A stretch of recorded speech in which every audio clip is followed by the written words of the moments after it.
L'histoire commence avec un assassin qui assassine certains membres de la mafia, et nous voyons qu'il est vraiment doué dans son travail. Ensuite, il achève l'assassinat des cibles demandées, et il essaie de partir, mais son assistant mentionne qu'il reste encore des membres de la mafia. L'assassin déclare que l'organisation leur a seulement ordonné d'assassiner 6 hommes, et il ne tuera personne d'autre. L'assistant mentionne qu'il y a encore des personnes clés là-bas, et si elle les laisse en vie, la mafia reprendra simplement ses opérations. L'assassin déclare alors qu'ils ne sont pas des héros de la justice, mais seulement des outils qui font ce qu'on leur ordonne. Il mentionne que la mission s'est déroulée comme prévu, donc ils partiront maintenant. L'assassin remarque alors un drone de reconnaissance sans pilote autour d'eux, et il s'enfuit rapidement en voiture avec son assistant. Il déclare qu'ils ont été repérés par un drone de reconnaissance, et les gardes frontières les pourchasseront bientôt. Il dit à l'assistante de faire ce qu'il dit, et quelque temps plus tard, les gardes frontières sont à leur trousse. Les gardes reçoivent ensuite des tirs du véhicule ciblé, et ils tirent sur le véhicule, le faisant exploser. Nous retournons ensuite dans le passé avant l'arrivée des gardes frontières, et nous voyons que l'assassin a dit à son assistante d'accrocher le pistolet sur le toit de la voiture, de passer un fil à travers la gâchette, et que le pistolet tirera automatiquement au moindre choc de la voiture. Il lui a dit qu'il sauterait de la voiture pendant que le drone serait concentré sur elle, et s'ils ont de la chance, la voiture explosera en raison du réservoir d'essence de secours qu'ils ont. De retour au présent, l'assassin et son assistante se cachent dans les canyons à proximité, et l'assassin pense qu'il ne s'attendait pas à être repéré par un drone, et il se demande comment cela s'est produit. Ensuite, l'assistante remarque que les gardes frontières se sont éloignés de la zone, et l'assassin déclare qu'ils attendront ici jusqu'à l'aube, et il explique que s'ils essaient de s'échapper maintenant, la température relative du sol facilitera la détection par la caméra infrarouge du drone. Il mentionne qu'ils se déplaceront lorsque le soleil se lèvera et que la température du sol dépassera celle du corps humain. Tous les deux se reposent ensuite, et l'assistante demande à l'assassin pourquoi il est devenu un assassin. L'assassin déclare qu'il est né et a été élevé par l'organisation, alors il n'avait pas beaucoup de choix, car ils l'ont élevé pour être une arme d'assassinat. L'assistante se demande s'il en est satisfait, et l'assassin déclare que oui. Il affirme qu'il est fier d'être l'outil le plus puissant de l'organisation et qu'il n'a aucun doute. L'assistante se demande alors s'il n'a pas d'émotions humaines, et l'assassin déclare qu'il n'y a pas besoin d'émotions dans leur domaine de travail car elles ne font que brouiller leur jugement. Il lui dit qu'il prendra sa retraite après cette mission car personne ne peut échapper au vieillissement, et il mentionne qu'il commencera un nouveau travail au Japon pour former de nouveaux assassins souhaitant rejoindre l'organisation. Il déclare que ce travail était un entraînement pour cela, et c'est pourquoi il a dû emmener une novice comme elle avec lui.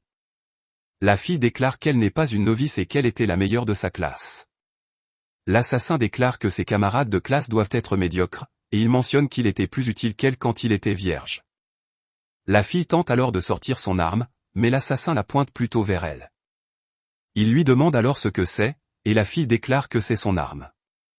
Il se demande pourquoi elle le pointe, et la fille déclare qu'elle ne sait pas.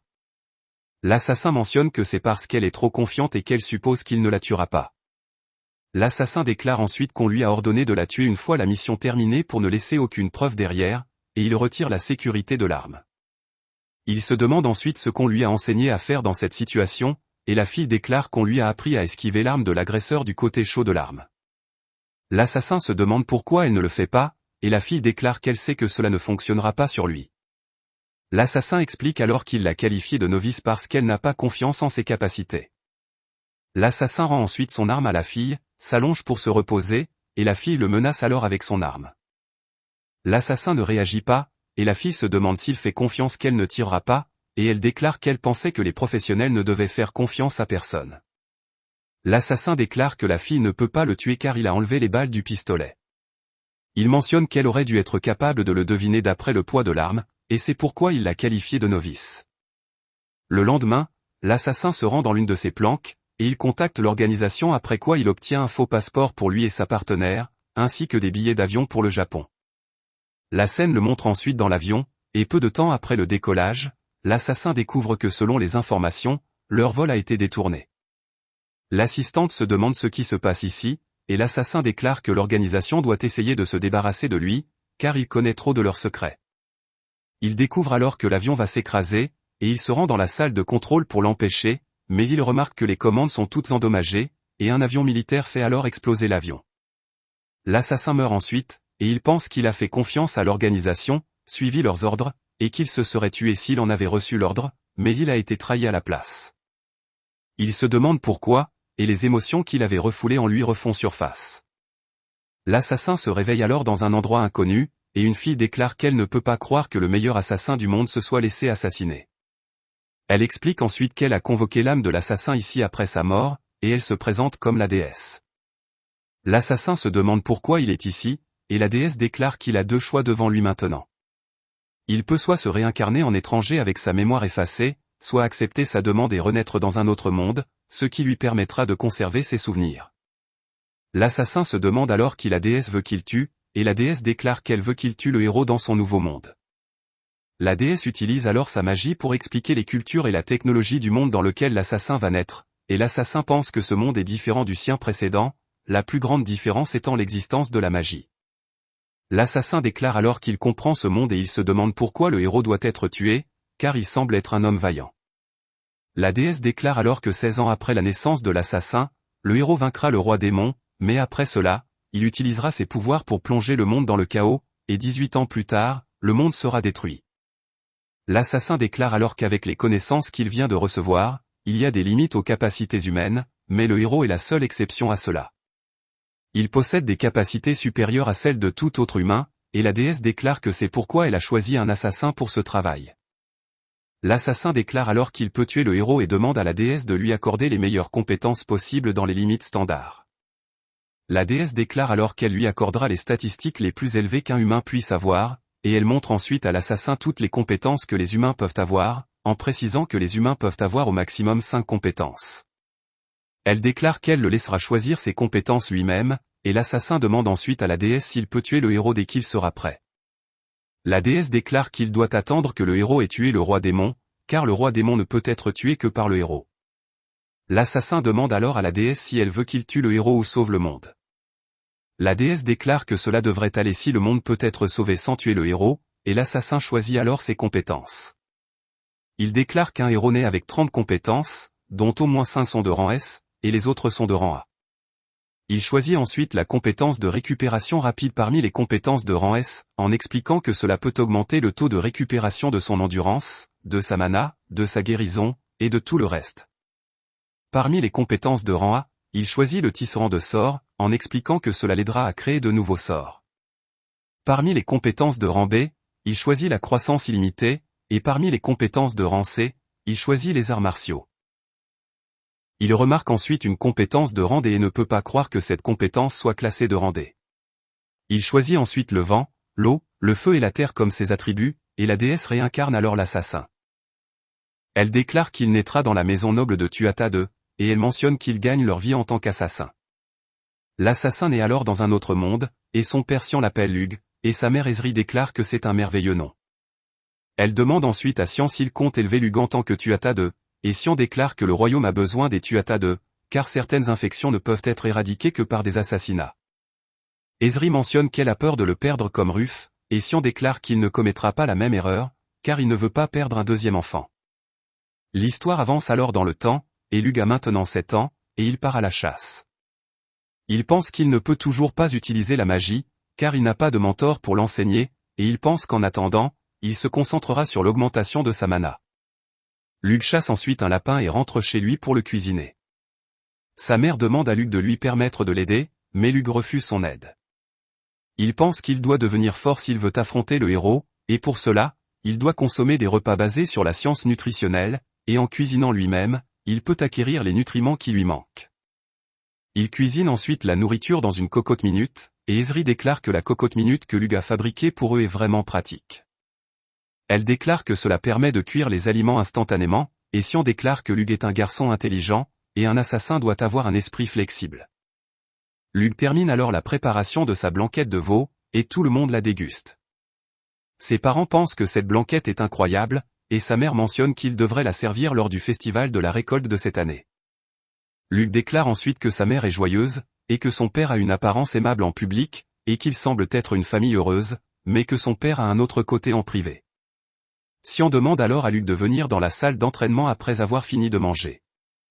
Là-bas, son père lui demande de se déshabiller et de vérifier son développement physique. Lugh explique qu'une fois par semaine, son père vérifie sa croissance physique et détermine son prochain programme d'entraînement en fonction de cela. Il explique que les Tuatha sont les plus grands experts médicaux du royaume d'Alvan, mais secrètement, ils sont des assassins qui exécutent les ordres de la famille royale. Il explique que son père lui a enseigné des techniques médicales et d'assassinat pour qu'il puisse devenir l'héritier de cette famille d'assassins. Sion déclare ensuite que Lug a grandi de manière merveilleuse et que, plus qu'il a tellement grandi, il devrait être capable de subir l'opération maintenant. Il déclare qu'il va donner à Lug les yeux mystiques de Tuatha II, et Lug explique que les yeux mystiques sont un secret des Tuatha II. La chirurgie magique est utilisée pour renforcer la vue, ce qui permet à l'utilisateur de percevoir même la mana. Il mentionne que cette chirurgie a été perfectionnée après des expériences sur plusieurs condamnés à mort, et elle permet à l'utilisateur de voir à grande distance, d'améliorer la perception de la profondeur et de voir en basse lumière. La scène passe ensuite à Ezri nourrissant Lug, et on voit que l'opération a été terminée. Lug déclare qu'il peut gérer cela lui-même, mais sa mère mentionne que c'est son travail, et elle déclare que Lug dépend de moins en moins d'elle en grandissant. Sion arrive alors et mentionne que les blessures de Lug doivent être guéries maintenant. Il retire ensuite les bandages des yeux de Lug, et Lug remarque que sa vision s'est améliorée. Il remarque qu'il peut même voir la mana maintenant, et Sion déclare qu'il enseignera également cette technique chirurgicale à Lug pour qu'un jour il puisse la pratiquer sur son propre enfant. Lug déclare qu'il fera de son mieux pour l'apprendre, et Sion mentionne alors qu'il a de bonnes nouvelles et qu'il a trouvé quelqu'un pour enseigner la magie à Lug. Il déclare qu'ils arriveront la semaine prochaine et demande à Lug de se préparer pour leur arrivée. La scène passe ensuite à Ezri habillant Lug en fille, et elle pense que Lug a l'air formidable. Lug mentionne ensuite que son professeur de magie arrivera aujourd'hui et qu'il doit se changer maintenant. Ezri déclare que Lug ira habillé comme ça, et la scène passe ensuite à Lug rencontrant son professeur de magie dans sa tenue féminine. Il pense qu'elle ressemble à un enfant, et la fille mentionne qu'elle avait entendu qu'elle enseignerait à un garçon, et Lug explique qu'il est un garçon et que sa mère l'a habillé ainsi. La fille mentionne alors que Lug est trop jeune pour apprendre la magie, et Sion déclare que Lug est exceptionnellement doué. La fille déclare ensuite que Lug doit penser qu'elle est aussi un enfant, puis elle utilise une magie du feu puissante et déclare qu'elle est l'une des 5 meilleures mages de Swagel, et son nom est Diavi Kaoni. L'histoire continue, et Lug se présente officiellement à Dea. Dea déclare que Lug n'a pas besoin d'être si formelle avec elle, car elle n'a que 3 ans de plus que lui, et à partir de demain, elle passera 2 semaines à lui enseigner tout ce qu'il y a à savoir sur la magie. Dea donne alors à Lug une pierre Ephachaer et déclare que cette pierre peut être utilisée pour stocker de la mana. Elle dit ensuite à Lug de verser sa mana dans la pierre, et elle mentionne que cela les aidera à déterminer la capacité de mana de Lug. Lug verse ensuite sa mana dans la pierre et pense que grâce à la croissance illimitée et à la récupération rapide, sa capacité magique a été multipliée par 1000. Lug verse alors trop de mana dans la pierre, et Dea est surprise de voir cela, et elle dit à Lug de jeter rapidement la pierre. La pierre explose alors en plein air, provoquant une énorme explosion, et les parents de Lug arrivent après avoir vu cela. Ils se demandent si Lug en est responsable, et ils sont heureux de savoir que leur fils peut utiliser une magie aussi puissante. Sion pense alors que ce sort semble beaucoup plus adapté à la guerre, et il demande à Dea de lui enseigner quelque chose de plus adapté à l'assassinat. Ils partent ensuite, et Dea trouve les parents de Lug étranges. Lug déclare ensuite qu'il veut plus de pierres Ephachaer et se demande s'il peut en obtenir d'autres. Dea déclare que Lug ne le peut pas car ce sont des objets précieux de sa région d'origine, Vikaoni, et elle ne peut pas les donner aux gens d'autres régions. La nuit, Lug pense qu'il a besoin de plus de pierres Ephachaer, car elles seront nécessaires pour assassiner le héros. Il se demande comment il peut les obtenir, et Dea vient alors dans la chambre de Lug et déclare qu'elle va dormir avec lui ce soir. Le lendemain, Dea teste les attributs magiques de Lug et est surprise de constater qu'il peut utiliser les 4 attributs de base. Elle pense que c'est incroyable, mais maintenant qu'elle connaît son attribut magique et sa capacité, elle pourra lui enseigner correctement. Dea enseigne alors à Lug comment convertir sa mana en attribut, et Lug l'apprend avec l'aide de Dea. Un sort apparaît alors dans l'esprit de Lug, et Dea déclare qu'ils peuvent recevoir des sorts comme des révélations des dieux, et puis ils lancent un certain sort, puis ils recevront de nouveaux sorts. Dea enseigne ensuite à Lug comment lancer le sort, et elle mentionne que la prononciation est la clé lors du lancement de sorts, et l'exactitude de leur prononciation peut affecter leur magie. Le soir venu, Lug apprend comment lancer des sorts, et il pense que ce n'est que le premier pas, et qu'un jour il doit acquérir des sorts assez puissants pour assassiner le héros. Dea vient alors de nouveau dans la chambre de Lug et déclare que le gratin qu'elle a mangé aujourd'hui était bon. Elle demande ensuite à Lug pourquoi il est si doué en tout, et elle mentionne qu'il est plus intelligent qu'elle même s'il est plus jeune. Lug déclare que ses parents lui ont bien appris, et il mentionne qu'il préparera quelque chose de bon pour Dea demain, et il se couche. Ensuite, Luc demande à Dea s'ils peuvent utiliser un sort transcrit par quelqu'un d'autre au lieu des lettres dans leur tête. Ils essaient alors, et Luc utilise le sort pour créer du fer, et il réussit. Dea se demande pourquoi personne d'autre n'a découvert cela, et Luc pense que ce monde a dû être conçu pour que les gens ne considèrent que les sorts qui leur ont été donnés par Dieu. Luc remarque alors que les sorts pour le cuivre et le fer sont presque identiques, et il demande ensuite à Dea de transcrire tous les sorts qu'elle connaît. Il mentionne qu'il pourrait peut-être créer un nouveau sort en changeant quelques parties s'il découvre quel mot signifie quoi. Dea transcrit ensuite les sorts, et Luc comprend comment les sorts sont créés, puis il crée le sort pour faire de l'or. Dea essaie de lancer le sort, mais elle échoue et commence à se sentir faible. Luc se demande ce qui se passe, puis il essaie le sort et parvient à créer de l'or.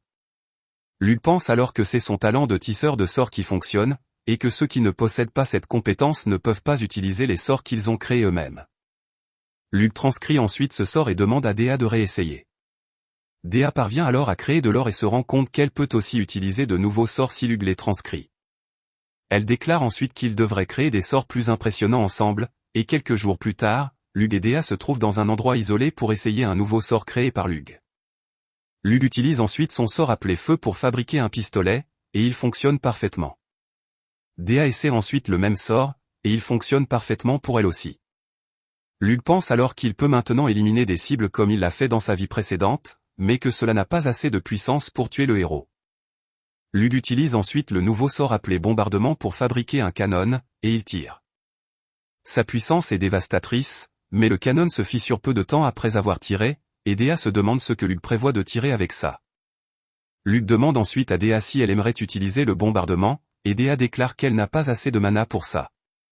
La scène passe ensuite à Dea et Luc dormant ensemble, et Dea déclare que cela fait déjà 2 semaines, donc il sera bientôt temps de se dire au revoir.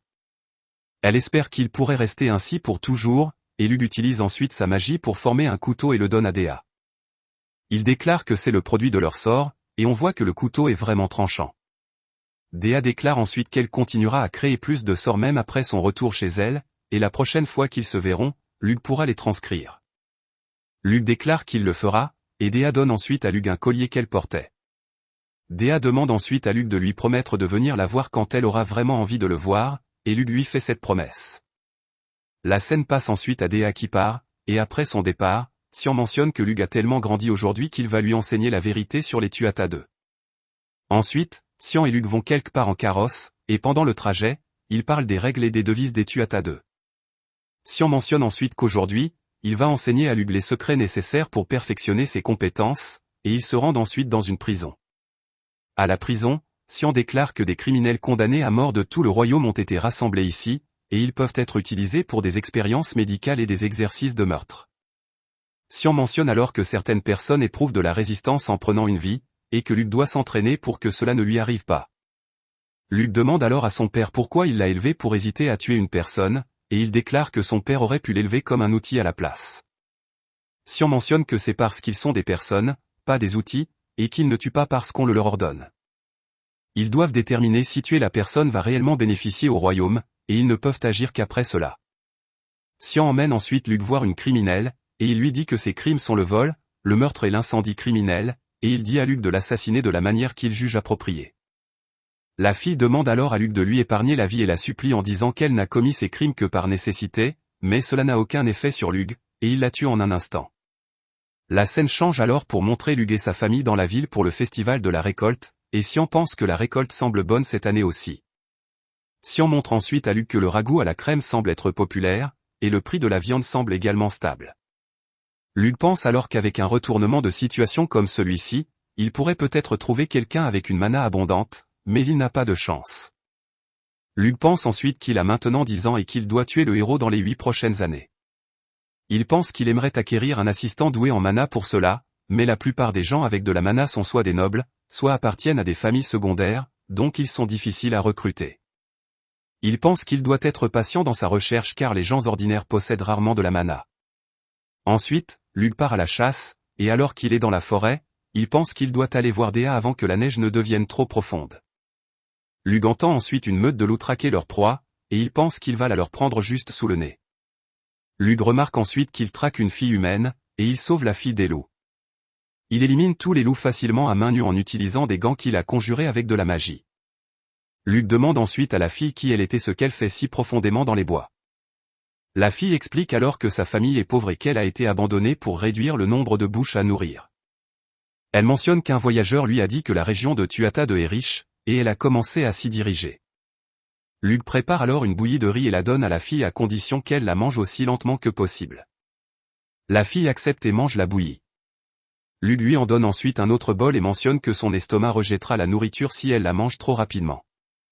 Luke dit alors à la fille qu'il est le fils du seigneur de Tuatha, et la fille pense alors que Dieu doit exister. Luke lui demande d'expliquer, et la fille déclare que Dieu lui a dit en rêve qu'elle allait avoir une rencontre fidèle. Luke se demande alors si la fille veut venir avec lui, et il déclare qu'elle sera toujours nourrie si elle le fait. Il déclare qu'il a besoin d'elle, ce qui rend la fille heureuse car personne ne lui a jamais dit qu'ils avaient besoin d'elle. Luke demande ensuite à la fille si elle pense qu'il est une bonne personne, et la fille déclare que oui. Luke demande alors à la fille si elle peut garder un secret, et il mentionne qu'il a déjà tué quelqu'un et qu'il continuera à tuer à l'avenir, car c'est son travail.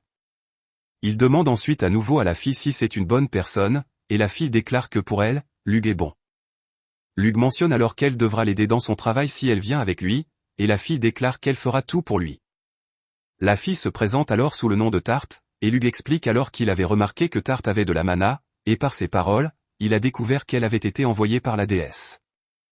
Il lui a ensuite montré son pouvoir, lui a montré de la gentillesse, et lui a dit qu'il avait besoin d'elle pour donner un sens à sa vie. Il a ensuite partagé un secret avec elle pour gagner sa confiance et lui a laissé prendre la décision finale pour qu'elle ne le trahisse pas, car cela reviendrait à admettre son erreur. Cela a complété le lavage de cerveau, et tout s'est passé comme prévu. L'histoire remonte ensuite dans le temps de 40 ans, et la déesse convoque l'âme du meilleur soldat des forces spéciales décédé et lui confie également la tâche de tuer le héros.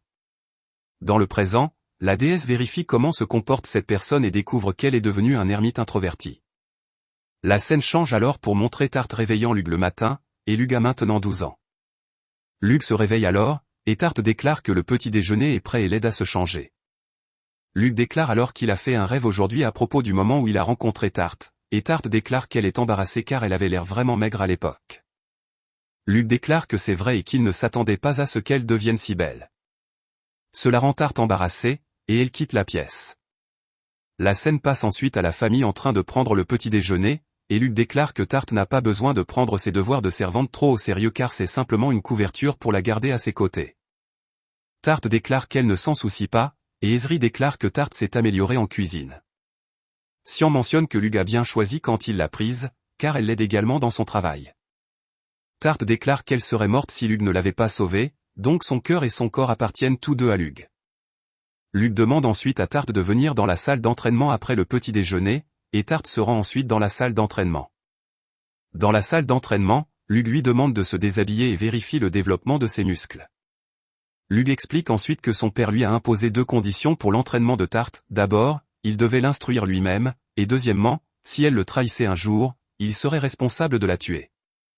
Luke mentionne ensuite que Tarte a acquis le corps et les compétences d'un assassin en seulement 2 ans, et il lui dit de remettre ses vêtements. Luke déclare ensuite que physiquement, il n'y a rien de mal chez Tarte, mais le problème réside dans son intuition. Tarte attaque alors Luke, et Luke la bête facilement.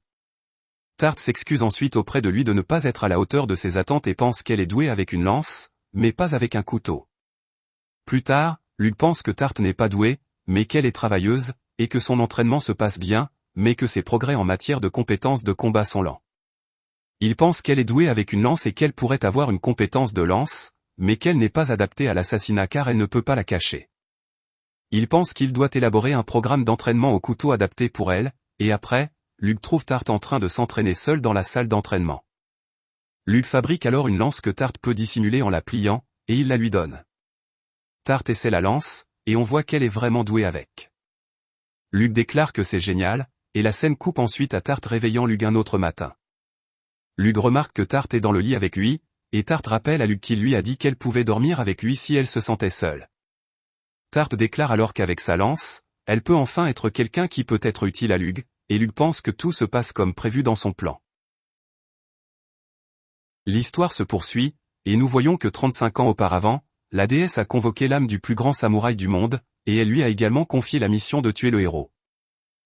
Dans le présent, la déesse vérifie comment se comporte le samouraï, et elle remarque qu'il ne va pas bien, espérant que le prochain fera mieux. La scène coupe ensuite à Luc et Tarte visitant le marché de Tuatha 2, et ils pensent que le marché prospère vraiment. Sur le marché, Luc interagit avec divers habitants de son domaine, et il le remercie tous d'avoir contribué à l'augmentation de leur récolte en introduisant certains engrais.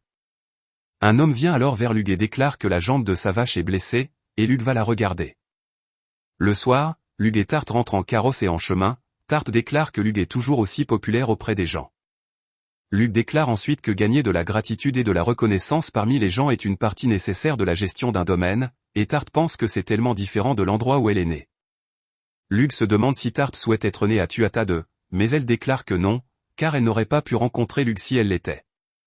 Luc mentionne qu'il l'aurait trouvée où qu'elle soit, et la nuit, il remarque que toutes ces pierres de FHR sont déjà remplies de mana.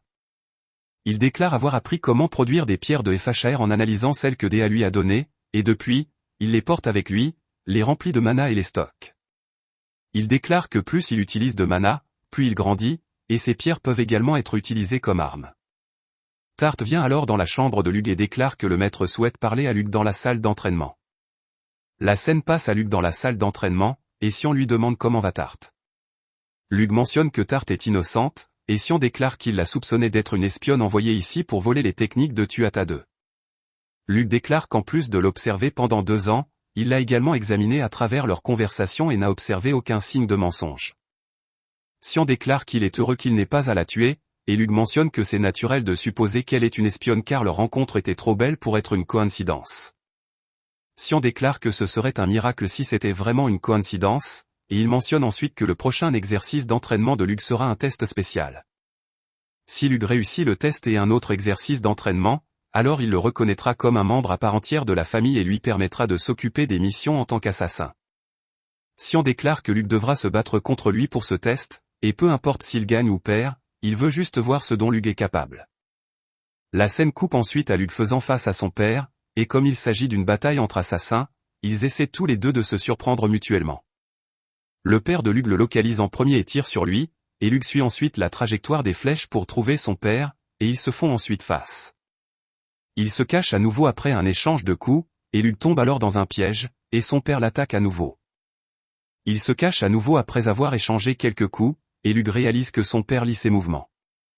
Luc pense qu'il peut faire de même, et il prédit alors les mouvements de son père, et il parvient à le vaincre. Sion déclare ensuite qu'il n'a plus rien à enseigner à Luc, et maintenant il a seulement besoin d'expérience. Il mentionne que Luc sera finalement soumis à son dernier test, et d'ici là, il l'aidera dans son travail. Depuis lors, Luc a participé à diverses missions d'assassinat avec son père, ce qui l'a aidé à acquérir de l'expérience. Ensuite, Sion se rend dans la maison d'un noble avec Luc et Tarte pour vérifier la santé du noble, et il dit au noble que tout va bien, qu'il n'y a rien à craindre. Le groupe quitte ensuite les lieux, et en rentrant chez eux, Luc déclare que le noble n'était pas assez malade pour que son père lui rende visite. Sion mentionne que Luc a raison, et il se demande s'il a remarqué quelque chose.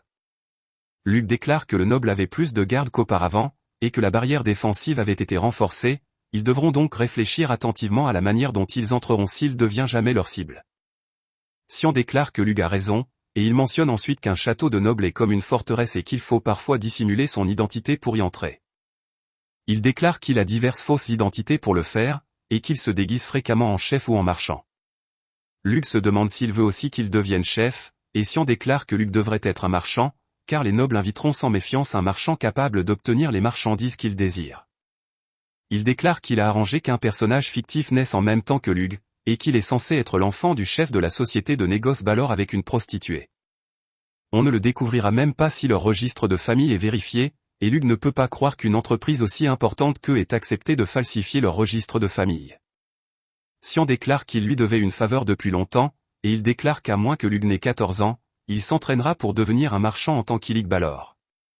La scène coupe ensuite à une fête organisée par Sion avant le départ de Luc pour son test final, et toutes les familles secondaires de Tuatha 2 sont présentes. Les autres pensent que Luc est le plus jeune à avoir jamais passé le test, et ils pensent qu'il sera éligible pour devenir le prochain chef de famille une fois qu'il l'aura réussi. Un garçon nommé Rona déclare alors qu'il refuse d'accepter un jeune comme Luc comme prochain chef de famille, et il mentionne qu'il devait être le prochain en ligne pour être chef après la mort de Ruf. Il déclare qu'il est plus fort que ce gamin, et qu'il devrait être le prochain chef de famille. Sion se demande alors si Rona acceptera Luc s'il est plus fort que lui, et Rona déclare que oui. Xian mentionne alors qu'ils vont se battre immédiatement, et Luc le bête en un instant.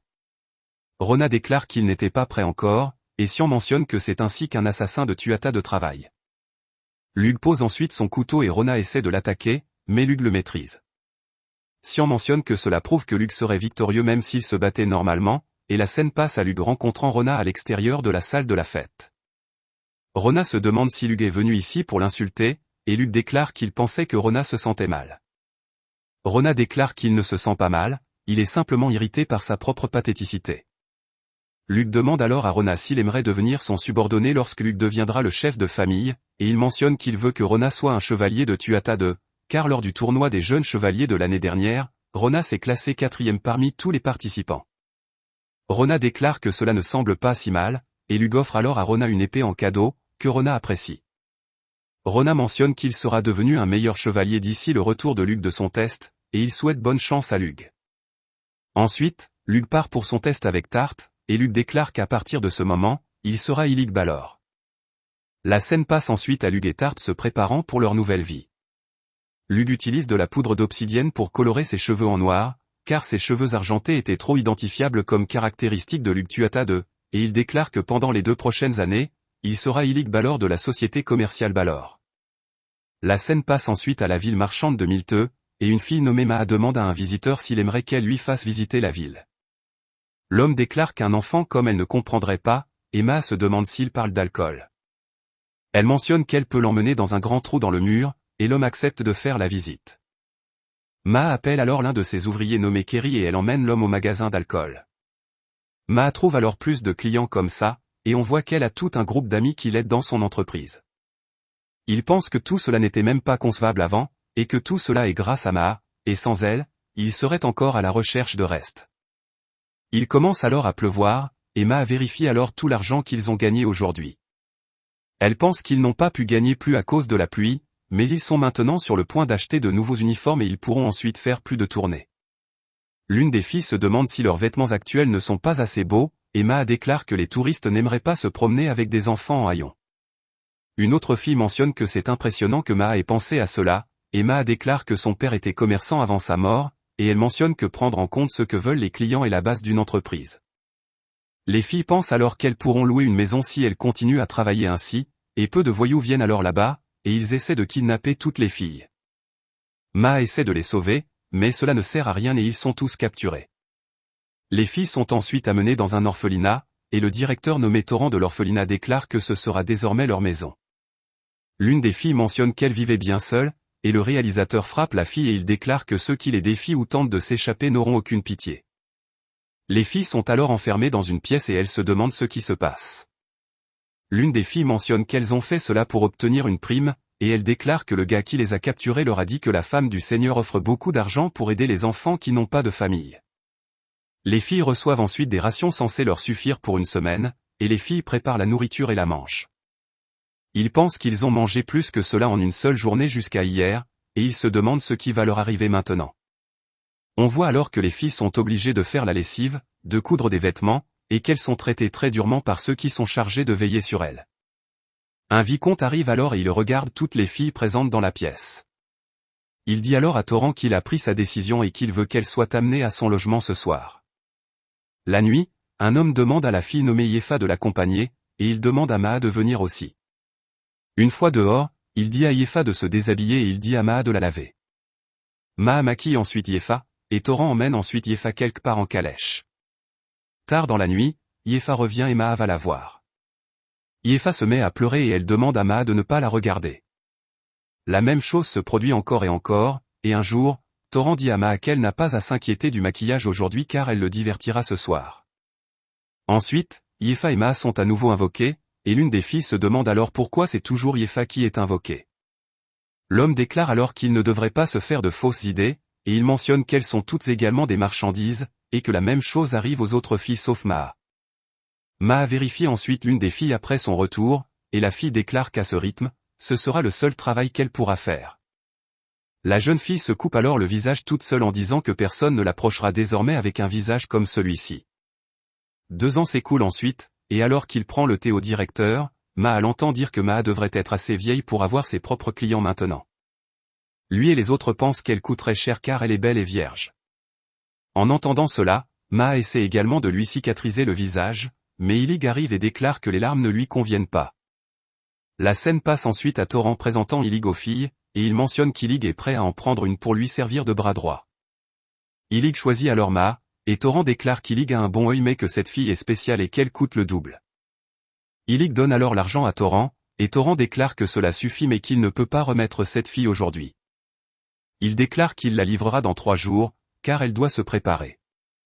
Maa se rend compte que Torrent veut la maquiller et en profiter lui-même avant de la livrer, et elle essaie de le dire à Illig, mais Torrent l'arrête. Illig déclare alors qu'il a déjà payé pour elle, donc elle fait désormais partie de sa famille, et il demande à Torrent de ne pas l'oublier. Torrent déclare qu'il ne le fera pas, et la scène passe à Maa étant habillée pour son premier client, et elle part avec Torrent. Torrent déclare qu'une de ses habituées est venue à Milteux et qu'elle rapportera un prix élevé en tant que vierge, et après cela, il pourra en profiter pendant les 2 jours restants. Il déclare que c'est seulement un enfant Balor qui l'accueille et que les biens d'occasion ne le dérangeront pas. Maa pense alors qu'elle ne veut pas être souillée avant de partir vivre avec Illig, et elle essaie de s'enfuir, et Torrent la poursuit avec l'un de ses hommes. Il capture Maa, et Illig vient alors là-bas pour la sauver. Il se demande pourquoi Illig est ici, et Illig déclare qu'il a remarqué que les yeux de Maa demandaient de l'aide à l'époque. Torrent essaie alors d'arrêter Illig en disant qu'il était censé la prendre dans 3 jours, et Illig déclare qu'il ne peut pas exposer sa famille au danger, et Torrent et son homme tentent d'attaquer Illig, mais Illig les élimine facilement. Ailleurs, on voit que Tart a pris la place de Maa pour servir son client, et des chevaliers viennent alors là-bas, et ils arrêtent le vicomte pour trafic d'êtres humains sur la base du témoignage de Torrent. Tart fuit alors les lieux, et plus tard, la fille qui lui a marqué le visage remarque que ses cicatrices ont toutes disparu, et Illig emmène alors Maa avec lui. L'histoire se poursuit avec Illig qui soigne son frère, et il se demande comment se sent son frère Beruid. Beruid déclare qu'il se sent bien grâce à la chirurgie d'Illig, et Illig lui demande de ne pas dire à qui que ce soit que c'était lui qui a effectué cette opération. Balor remercie ensuite Illig d'avoir traité son fils, et il mentionne qu'il a ajouté le nom d'Illig Balor à son registre de famille pour rembourser Sian, mais il semble qu'il soit à nouveau endetté envers leur famille. Il se demande comment il peut rembourser Illig pour cela, et Illig déclare qu'il pourrait rester une famille à laquelle il pourrait revenir à tout moment. Balor mentionne que c'est un bon plan de secours pour un assassin, et il déclare qu'il a terminé le processus d'adoption, et Illig mentionne que Maa est maintenant sa sœur cadette officielle. La scène coupe ensuite à Balor montrant à Illig le plan d'une boutique, et il déclare qu'il aimerait qu'Illig dirige cette boutique. Illig mentionne qu'il n'est ici que depuis 6 mois, et Balor déclare qu'il ne demande cela qu'à Illig parce qu'il est exceptionnel. Illig déclare qu'il va essayer, et il retourne ensuite dans sa demeure. Illig dîne ensuite avec Tart et Maa, et il déclare qu'il a reçu un nouveau travail de son père aujourd'hui, et il va s'occuper d'une boutique. Illig déclare qu'il fera quelque chose de complètement différent avec cette boutique, et il mentionne qu'il a 2 objectifs en tête. Le premier est de gagner de l'argent, et le deuxième est de stocker des marchandises destinées aux nobles.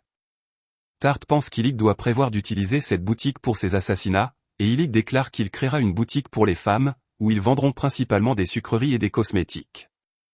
Maa mentionne qu'il existe déjà de nombreuses boutiques célèbres comme ça à Milteux, et qu'il sera difficile pour eux de pénétrer sur le marché. Illig déclare qu'il a un plan, et ensuite Illig est dans sa chambre, et il pense qu'il a maintenant 13 ans, et il doit assassiner le héros dans les 5 prochaines années. Il pense qu'il doit devenir plus fort pour y parvenir, et Maa et Tart viennent alors dormir avec Illig. Ils espèrent que le prochain travail d'Illig se passera bien, et ils lui disent de les informer s'ils peuvent faire quelque chose pour lui. La scène coupe ensuite à Illig rencontrant sa belle-mère et son père, et il déclare qu'il prévoit de vendre des cosmétiques dans sa nouvelle boutique. Son père déclare que la marque compte plus que la qualité en ce qui concerne les cosmétiques, et qu'il serait difficile de pénétrer sur le marché. Illig mentionne que ce serait le cas s'il vendait un cosmétique existant, mais qu'il a développé quelque chose de nouveau. Il leur montre ensuite un hydratant, et Illig pense que les hydratants n'existent pas encore dans ce monde. La belle-mère d'Illig se demande comment cela fonctionne, et Illig déclare que c'est un cosmétique qui hydrate la peau sèche et en préserve l'état. La belle-mère d'Illig applique l'hydratant, et elle l'aime bien. Elle pense que cela fait trop longtemps que sa peau n'a pas été comme ça, et Illig mentionne que cela fonctionne également comme une armure qui protège la peau des effets nocifs des autres cosmétiques. La belle-mère d'Illig applique ensuite son maquillage par-dessus l'hydratant, et elle pense que le maquillage repose merveilleusement bien dessus. Elle mentionne ensuite qu'elle déteste Illig, mais qu'elle aime son hydratant, alors elle le gardera. Balor se demande alors si les amis de sa femme voudraient aussi cet hydratant, et sa femme mentionne que chaque femme voudrait quelque chose comme ça. Elle déclare qu'elle appellera même Illig son propre fils si cela signifie qu'elle peut obtenir plus de cet hydratant, et Balor se demande ensuite combien d'hydratants Illig peut produire en une semaine. Illig mentionne qu'avec lui seul, il peut en produire 200 bouteilles par semaine, et Balor se demande combien de temps il faudra pour commencer la production de masse. Illig mentionne que cela prendra environ un mois, mais ils ont un problème car la production de l'hydratant nécessite un médicament secret de Tuatha II.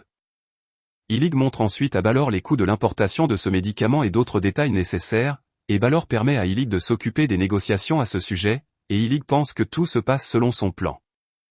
6 mois passent alors, et la boutique cosmétique d'Illig nommée Orna se porte bien. Il a embauché les amis de Maa pour travailler dans la boutique, et il pense qu'il n'a jamais prévu qu'Orna grandirait autant en seulement 6 mois. Tart dit alors à Illig qu'ils ont reçu des invitations des seigneurs de Milteux, ainsi que des princesses du royaume voisin. Illig pense que c'est un énorme succès, et maintenant il peut se faufiler partout.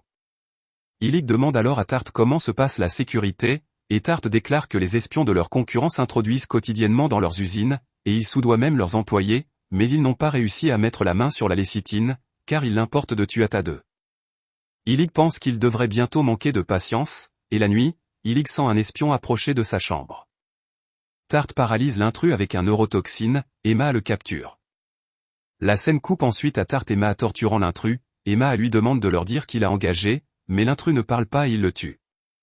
L'histoire retourne ensuite en arrière de 30 ans, et cette fois la déesse convoque le meilleur MC du monde, et elle lui confie également la tâche de tuer le héros. À l'époque actuelle, la déesse vérifie comment se débrouille le MC, et elle découvre que personne ne comprend ses talents de rappeur dans ce monde. La scène coupe ensuite à Illig quittant Maa et Tart, et après son départ, Maa pense qu'elle se sent toujours seule quand ce jour du mois arrive. Nous voyons ensuite qu'Illig est allé rendre visite à Dea, et il lui dit qu'il lui a apporté des sucreries. Dea montre ensuite à Illig les sorts qu'elle a créés ce mois-ci, et Illig remarque que Dea a perfectionné le sort d'antigravité. Ils essaient le sort, et Illig n'en croit pas ses yeux, Dea l'a devancé. Illig donne alors des chocolats à Dea, et elle les aime. Illig et Dea passent ensuite le reste de leur journée ensemble, et la nuit, Illig quitte Dea pour rentrer. Il lui dit qu'il reviendra le mois prochain, et ensuite il dort avec Tart et Maa dans sa chambre. Le lendemain matin, il se réveille, et Maa et Tart sentent une drôle d'odeur, ils découvrent qu'Illig a eu une émission nocturne. Illig déclare que c'est un phénomène courant chez les hommes, et Tart et Maa mentionnent qu'il devrait les laisser s'en occuper à partir de maintenant, et Illig se demande si cela fait aussi partie de son plan. L'histoire continue, et les amis de Maa sont attaqués par des gars alors qu'elles sont en ville la nuit. Maa arrive, elle les sauve et elle prévient les agresseurs de ne jamais poser la main sur ses filles. La scène coupe ensuite à Tart rentrant de quelque part, et Illig lui demande comment s'est passée sa mission. Tart donne à Illig une poche pleine de boutons, et elle déclare que ce sont les cœurs de tous les hommes qu'elle a transpercés. Illig déclare qu'il a entendu dire que les gens l'ont surnommée la Vierge de la bataille éclair, et Tart est gêné d'entendre cela. Illig mentionne ensuite qu'il a envoyé Tart dans des missions d'assassinat pour qu'elle acquiert de l'expérience, et il a fait en sorte que Maa acquiert de l'expérience en gérant des informations et de l'argent. Tart déclare alors que cela fait presque 2 ans depuis qu'ils sont venus à Milteux, et Illig pense que leurs journées ont été chargées, mais grâce à cela, Orna a connu un grand succès, et il a été invité à de nombreux événements. La nuit, Illig dit à Maa qu'elle s'occupera de tout ce qui concerne Orna pendant son absence, et Maa déclare qu'elle deviendra quelqu'un qui pourra protéger Orna même en l'absence d'Illig. Elle affirme qu'elle fera d'Orna une entreprise encore plus grande, et elle mentionne qu'elle réfléchit à étendre la base d'Orna au-delà de Milteux. Elle dit qu'elle a également trouvé un excellent emplacement pour leur boutique, et Illig remarque que cette boutique appartenait autrefois à la famille de Maa. Il pense qu'il n'a pas l'intention de dire à Maa qu'il a enquêté sur son passé, et il explique que Maa était l'unique héritière d'une célèbre société de négoce, mais l'homme de confiance de la société les a trahis.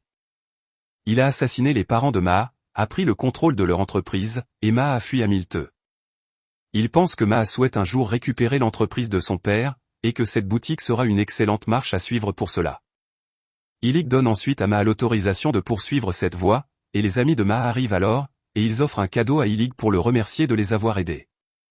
Ils lui disent de ne pas les oublier même après son départ, et ils lui demandent de prendre soin de sa santé. Illig déclare qu'il ne les oubliera jamais, et il leur demande de veiller sur Orna pendant son absence. Ensuite, Illig change la couleur de ses cheveux pour les ramener à la normale, et il déclare qu'à partir de maintenant, il élude Tuatha II. Illig déclare ensuite qu'il confiera Orna à Maa, ainsi qu'au réseau d'information qu'il a construit, et Maa mentionne qu'elle défendra leur base à Milte. Maa offre alors à Lug une poupée qu'elle a fabriquée à la main, et elle mentionne que son père lui a dit un jour qu'elle devait douter des gens avant de leur faire confiance. Elle affirme qu'elle a fait exactement cela, et qu'elle a douté de Lug encore et encore jusqu'à présent. Elle a ensuite réalisé que Lug voulait l'utiliser pour des assassinats, mais malgré cela, pouvoir l'aider la rendait heureuse. Maa demande ensuite à Lug de venir la voir de temps en temps, et Lug promet qu'il viendra la voir. Lug part ensuite avec Tarte, et Maa pense qu'elle utilisera le reste de sa vie pour l'aider. En chemin, Lug demande à Tarte si Maa lui manquera, et Tarte mentionne que oui.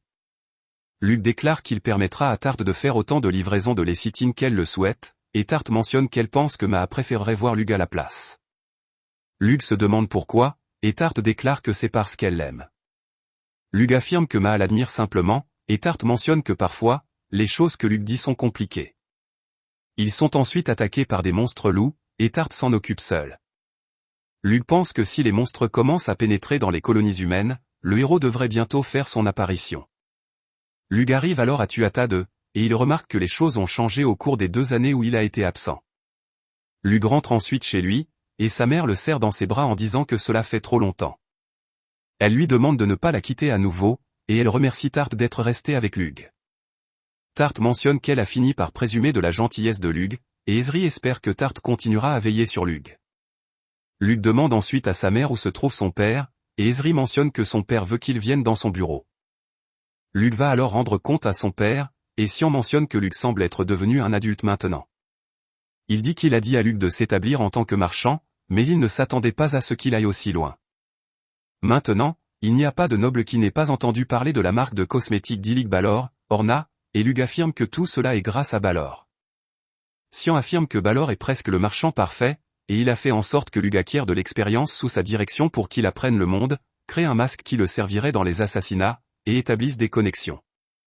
Tout cela est vrai, mais il y a une autre raison, et il affirme qu'il voulait que Lug trouve un moyen de vivre, en dehors de la manière des Tuatha 2.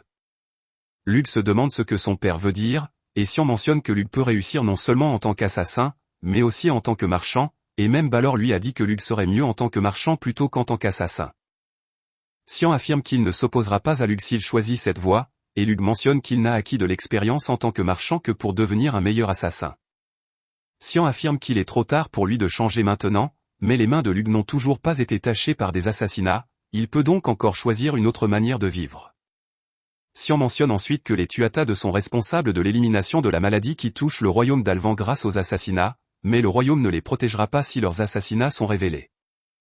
Il affirme que leurs clients peuvent divulguer certaines informations à leur sujet même s'ils ne commettent aucune erreur, et il a enregistré Lug sous le nom d'Illig Balor pour lui donner une chance de vivre en tant que personne différente s'il est abandonné par le royaume, mais Lug pourrait aussi abandonner le métier d'assassin et vivre en tant que marchand. Sian demande ensuite à Lug ce qu'il veut faire, et Lug choisit de rester un Tuatha 2. Il affirme qu'il y a des choses qu'il ne peut pas faire s'il n'est pas un Tuatha 2, et même si le royaume l'abandonne, il ne se laissera pas capturer après avoir été formé par le meilleur assassin du monde. Il affirme qu'il pourra toujours vivre en tant qu'Illig quand cela arrivera, et il pense qu'il ne commettra pas d'assassinat parce qu'on le lui ordonne. Il pense que cette fois-ci, il ne baissera pas sa garde, et même si son client est une déesse, il se montrera toujours sceptique à leur égard, et il ne se fera pas tuer à nouveau. Lug dit ensuite à son père qu'il y a une autre raison pour ce choix, et il mentionne qu'il est amoureux de Dea, et qu'il ne pourra pas l'épouser à moins d'être un noble. En entendant cela, Sian rit, et il confie à Lug sa première mission. Il dit à Lug qu'il y a un noble qui vend des secrets militaires au royaume voisin contre de la drogue, et qu'il distribue la drogue dans tout le royaume. Il affirme qu'il doit être éliminé, et il demande à Lug de le tuer à sa manière.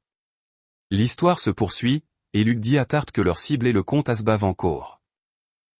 Il explique que le comte vend des secrets militaires pour une drogue appelée Visin et tire profit de la distribution de cette drogue dans tout son royaume.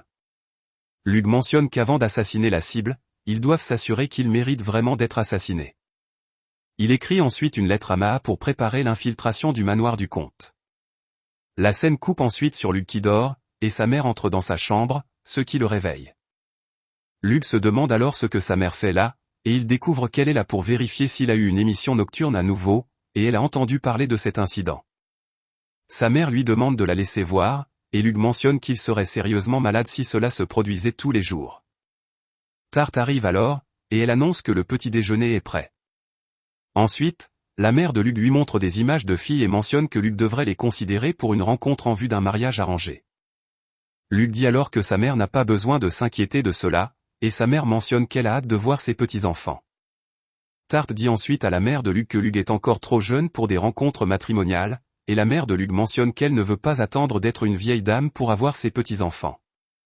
Elle demande alors à Tarte si elle va porter les enfants de Luc à la place, ce qui rend Tarte embarrassée.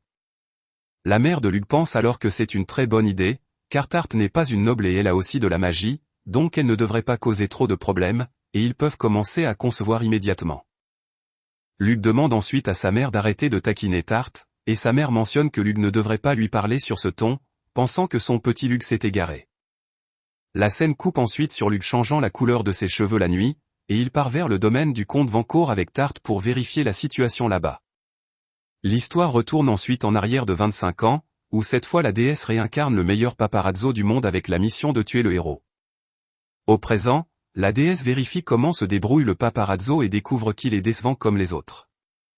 Luc et Tarte arrivent ensuite à la ville de Piséar, la deuxième plus grande ville commerçante après Milteux, et ils remarquent de nombreux soldats blessés dans la ville. Luc pense que cela doit être le résultat de fuites de secrets militaires. Il rencontre ensuite une fille vendant de la confiture dans la rue, et Luc découvre que la confiture contient de la drogue. Il détruit ensuite le stock de confiture de la fille, et quelques voyous arrivent. Luc les bête tous. Ensuite, il demande à la fille si elle sait ce qu'elle vend, et la fille déclare le faire à cause de sa mère. Plus tard, la fille emmène Luc et Tarte chez elle, et il constate que la mère de la fille est accro à la drogue. Elle demande à sa fille où est sa dose de Visin, et Luc utilise une technique pour faire en sorte que le corps de la mère n'ait plus besoin de la drogue, puis il part avec Tarte. Luc retourne ensuite à Tuatha 2, et il découvre qu'ils ont reçu un envoi de cosmétiques d'Orna. Ensuite, Luc trouve une lettre de Tarte parmi les cosmétiques, et il découvre que le cerveau de l'opération est bien le comte Asba Vancourt, comme il le pensait. Il distribue la drogue dans les régions d'autres seigneurs et prétend que la mafia transporte la drogue à travers sa région. Luc mentionne qu'il envoie également des pots de vin à des nobles de haut rang pour gagner leur faveur, ce qui rend la famille royale impuissante contre lui.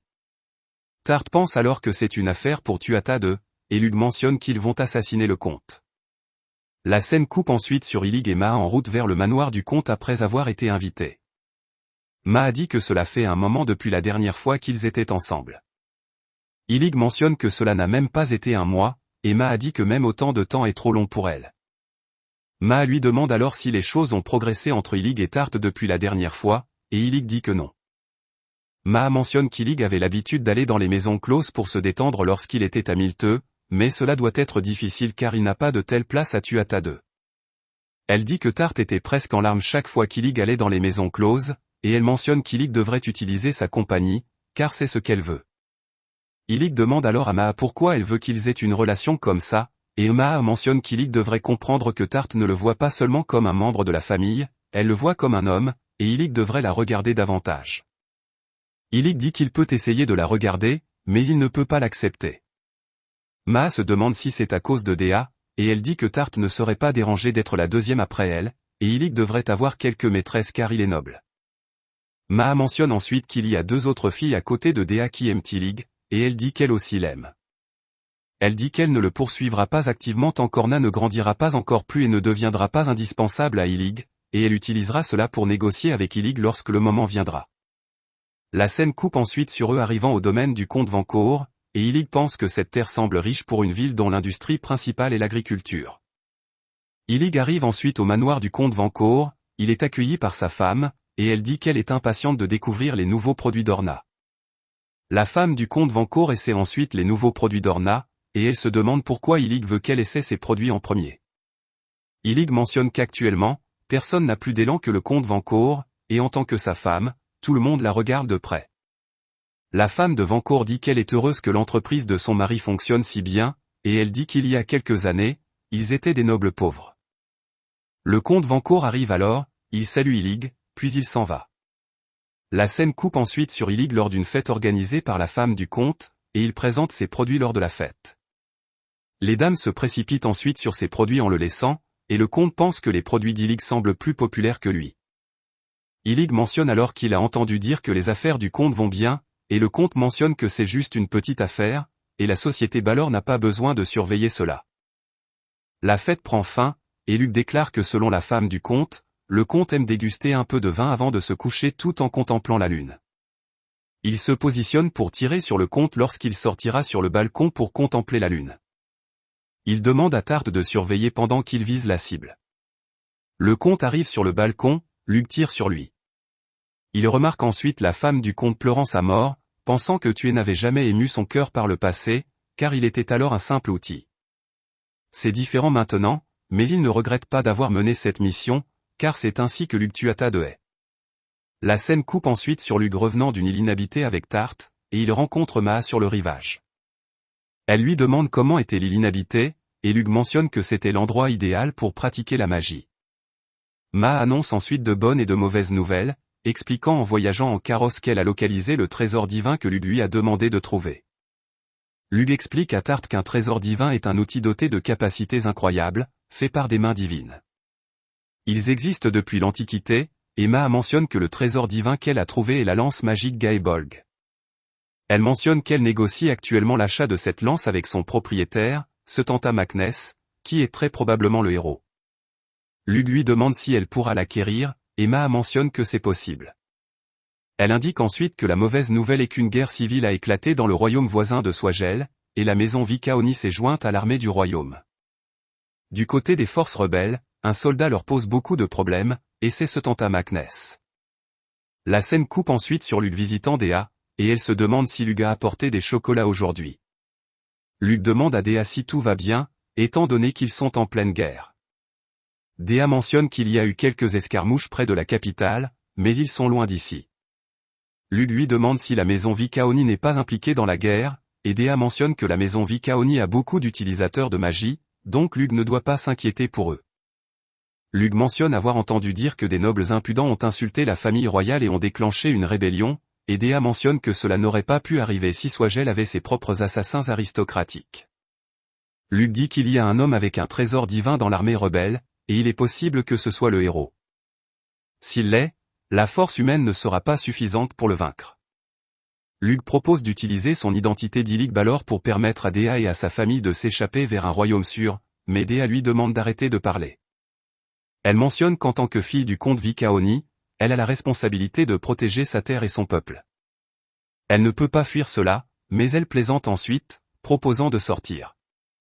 Elle mentionne que son père et ses conseillers sont actuellement absents, donc elle peut se rendre en ville. Luc s'inquiète pour sa sécurité, mais il cède, et la scène coupe sur eux deux en ville, tous deux déguisés. Luc demande ensuite à Dea où elle veut aller et lui parle de lieux célèbres pour manger ici. Dea mentionne que Luc en sait plus sur les options alimentaires qu'elle, et Luc explique qu'il vient la visiter depuis leur enfance.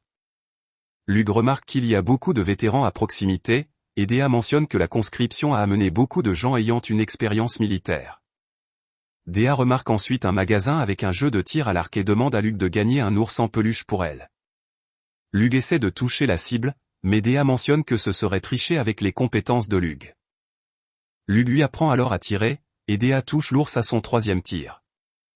Dea mentionne ensuite qu'elle veut manger des lasagnes pour le déjeuner, et Luc mentionne qu'il connaît un endroit spécial pour cela. L'histoire retourne ensuite en arrière de 20 ans, où cette fois la déesse invoque l'âme du meilleur enseignant du monde et mentionne qu'elle veut qu'elle enseigne au héros. La déesse cherche ensuite une âme capable d'empêcher le monde de la destruction que le héros est sur le point de causer, et elle en trouve une. De retour au présent, Luc et Dea dégustent des lasagnes, et Dea pense que Luc peut probablement faire de meilleures lasagnes que celle-ci. Luc dit qu'il le peut, mais les manger ensemble les rend meilleures, ce qui rend Dea embarrassée. Dea mentionne ensuite que c'est aussi meilleur pour elle, mais elle préférerait manger quelque chose que Luc aurait préparé ensemble. Luc dit qu'il cuisinera pour elle la prochaine fois qu'elle sera à Tuatha 2, et ensuite il remarque un enfant perdu. Il découvre qu'il a été séparé de sa mère. Luc demande à Dea de localiser les appels de la mère de l'enfant, et Dea utilise sa magie pour le faire. Elle trouve la mère de l'enfant, et ils réunissent l'enfant avec elle. Dea mentionne qu'elle est contente d'avoir pu retrouver la mère de l'enfant, et elle dit que Luc est vraiment gentil. Luc dit qu'il a fait cela pour lui-même, car il veut que Dea se souvienne favorablement de leur temps ensemble, et ignorer un enfant perdu créerait un mauvais souvenir. Dea dit que Luc est gentil, puis elle mentionne qu'elle le conduira dans un endroit spécial en récompense. Dea emmène ensuite Luke dans une source chaude, et ils entrent ensemble dans les bains. Ils jouent tous deux dans l'eau, et Luke apprend ensuite à Dea à flotter. Dea mentionne que Luke semble tout savoir, et Luke dit que c'est grâce à ses parents. Dea mentionne qu'elle aime Vikaoni tout comme Luke aime Tuatha 2, c'est pourquoi elle veut servir les intérêts de cette ville jusqu'à la fin. Elle dit que son père est actuellement sur le champ de bataille, mais qu'il est vraiment fort, même dans la défaite. Luke est confus en entendant cela, et Dea explique que même si son père perd, il reviendra vivant et il est également bon pour le nettoyage après la guerre. Elle dit que c'est pourquoi elle doit l'accueillir chaleureusement et le soutenir lorsqu'il rentre à la maison, et Luke dit que c'est probablement pourquoi elle ne veut pas fuir. Luke dit qu'il préparera les choses au cas où, puis ils s'embrassent.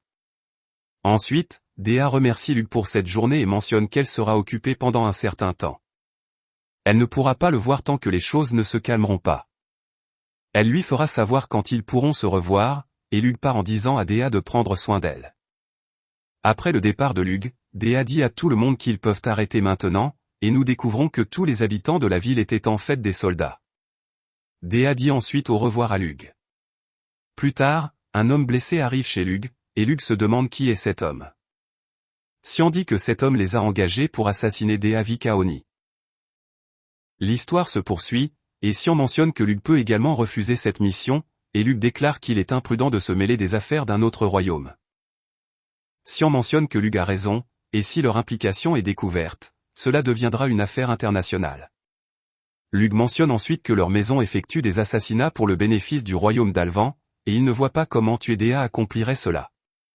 Sion déclare alors qu'il y a des sentiments personnels derrière cet assassinat, et il affirme que la maison Vikaoni a combattu dans la guerre civile à Swagel et a été vaincue. Luke mentionne ensuite que la maison Vikaoni a payé ses réparations d'après-guerre, et Sion déclare que Vikaoni a cédé la plupart de sa richesse et de ses terres, mais les nobles rebelles veulent aussi Dea, car elle est belle et douée en magie. Elle est susceptible de donner un bon héritier, et tout noble cupide la voudrait. Sion déclare que le comte Vikaoni et Dea ont accepté cet arrangement pour éviter un bain de sang inutile, mais leurs vassaux ne les ont pas autorisés à remettre Dea, et ils ont même tué les émissaires venus la chercher. Sion déclare que les gens de Vikaoni ont également formé une armée de volontaires, et ils ont enfermé le comte Vikaoni et sa fille à l'intérieur. Sion mentionne que le comte est traité comme l'instigateur d'une guerre civile, et une armée a déjà été envoyée à son château. Luke se demande s'ils veulent qu'il tue Dea pour mettre fin à cette guerre, et Sion déclare que le client est le comte Vikaoni lui-même.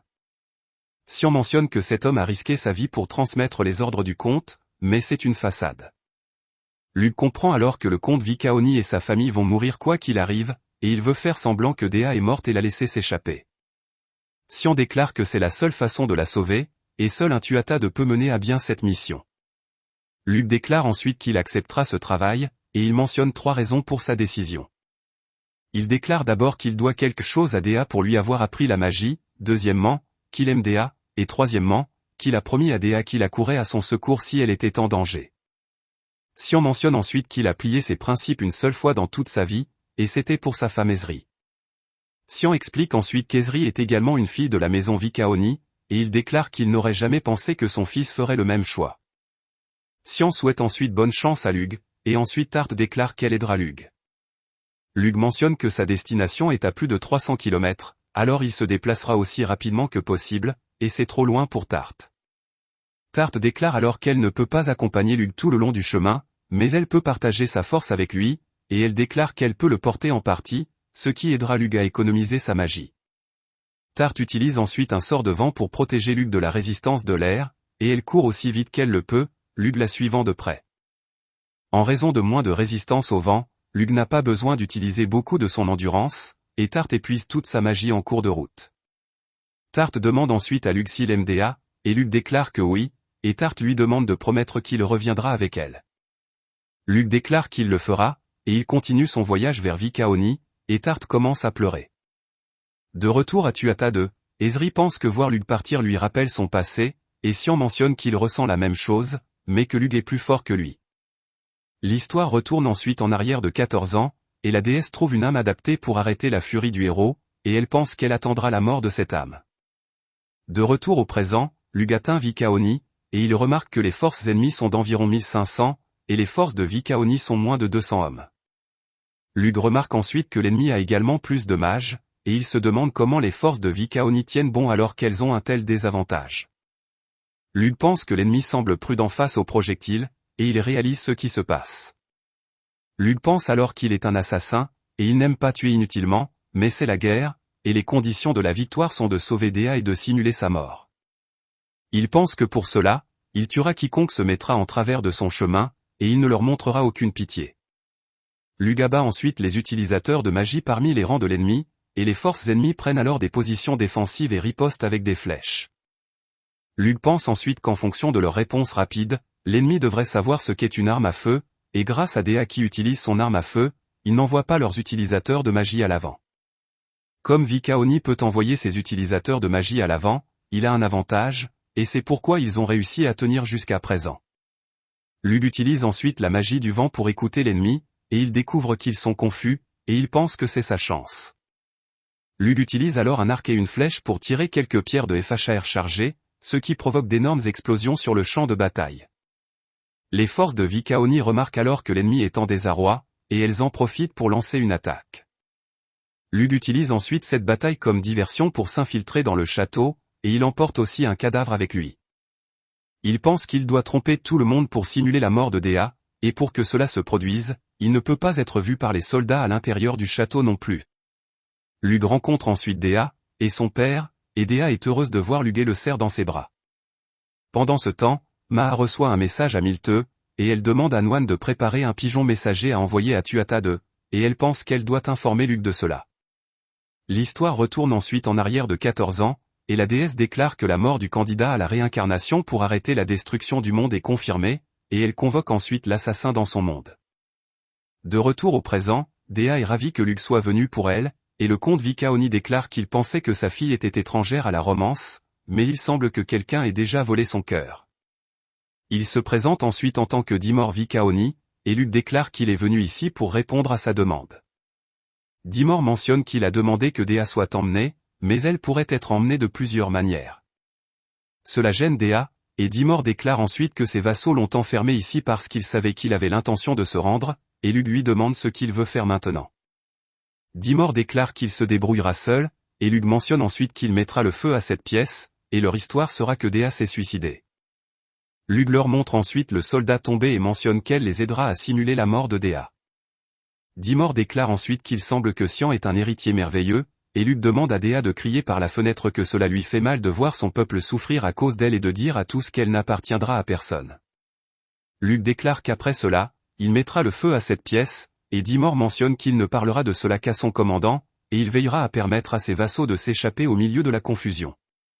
Dea essaie alors de faire ce que Lug lui a demandé, mais Lug sent le danger, et ce Tanta utilise ensuite Gaebold pour attaquer Dea, et Lug l'évite avec Dea. Lug essaie ensuite d'utiliser son sort de bombardement sur ce Tanta, mais cela ne l'incommode qu'un peu. Lug remarque ensuite que ce Tanta utilise la compétence de rang S-Berserk, et il déclare que cette compétence est déclenchée par la colère et peut augmenter les capacités physiques et magiques d'une personne. Dimor dit alors à Lug de prendre Dea et de s'échapper, et il mentionne qu'ils ne peuvent plus épargner de ressources pour simuler la mort de Dea maintenant qu'il est ici. Dimor explique que c'est la personne qui a mis fin à la guerre civile, et quand la famille royale a réalisé que personne ne pouvait l'arrêter, ils se sont rendus. Ce Tanta déclare alors qu'il semble que ce champ de bataille est un guerrier talentueux, et il mentionne qu'il lui permettra de choisir s'il veut qu'il massacre tout le monde ici, ou s'il veut le défier en duel comme un chevalier. Il déclare qu'il retirera ses forces et ne fera plus de mouvement contre Vikaoni s'il perd. Lug pense alors que la compétence Berserk devrait faire perdre à une personne ordinaire tout sens de la raison, et il pense que les chances qu'une personne ordinaire ait à la fois la compétence Berserk et la compétence nécessaire pour supprimer ses effets secondaires sont vraiment faibles, donc cette personne doit être le héros. Pendant ce temps, Sian reçoit la lettre que Maa a écrite plus tôt, et il découvre que le héros est à Vikaoni. De retour à Vikaoni, Lug pense qu'il ne peut pas s'enfuir car ce Tanta l'a complètement repéré, et il déclare qu'il acceptera son défi. Dea mentionne alors que Lug ne peut pas battre ce Tanta en duel, et Lug déclare qu'elle a raison, et il perdra s'il combat ce Tanta, mais il est un assassin, et il se battra contre ce Tanta comme le ferait un assassin. Lug lance alors un projectile dans les airs et demande à Dimor de venir avec lui car ils auront besoin d'un témoin s'ils veulent régler cela par un duel. Lug déclare ensuite qu'il va assassiner ce Tanta, et la scène coupe sur eux deux se rencontrant. Luke déclare que la chevalerie exige qu'il se présente, et il se présente en tant que Ferry Marconi. Setanta déclare qu'il s'en souviendra, et Luke remarque que les blessures de Setanta se sont complètement guéries. Luke demande alors à Setanta s'il retirera ses forces s'il perd ce duel, et Setanta déclare qu'il le fera, et il mentionne qu'il peut s'imposer une GA pour que Luke lui fasse confiance. Luke déclare qu'il fait confiance à Setanta, mais il pourrait finir par le tuer dans ce duel, et il n'est pas certain de pouvoir tenir sa promesse. Setanta mentionne que personne ne lui a jamais parlé comme ça auparavant, et il dit ensuite au commandant de son armée de respecter sa promesse en cas de décès. Le commandant déclare qu'il le fera, et Luke se demande ce qui se passera s'il meurt. Setanta déclare qu'il enlèvera la princesse et tuera tout le monde ici, et Luke déclare qu'il ne peut pas se permettre de perdre en entendant cela. Luke dit alors à Setanta de retirer ses soldats car il ne veut pas qu'ils soient pris dans cela, et il déclare qu'il n'est pas nécessaire de les tuer si simplement gagner contre lui mettra fin à cette guerre. Setanta dit alors à tout le monde de reculer, et Luke retarde Setanta en attendant que le projectile qu'il a lancé plus tôt tombe, et il mentionne que leur bataille commencera dès que cette pièce tombera au sol. Dès que la pièce tombe par terre, le projectile que Luke a lancé plus tôt tombe sur Setanta, et Luke explique que ce sort d'assassinat est basé sur quelque chose qui était en cours de développement par un pays de son ancien monde. Il mentionne qu'il s'agit de la chute d'un métal depuis l'orbite, mais il y avait des problèmes pour lancer de grandes masses en orbite et les empêcher de se désintégrer lors de la réentrée dans l'atmosphère. Mais il est facile pour lui de contrer cela avec l'utilisation de la magie, et c'est le sort sur lequel il s'est entraîné sur cette île inhabitée.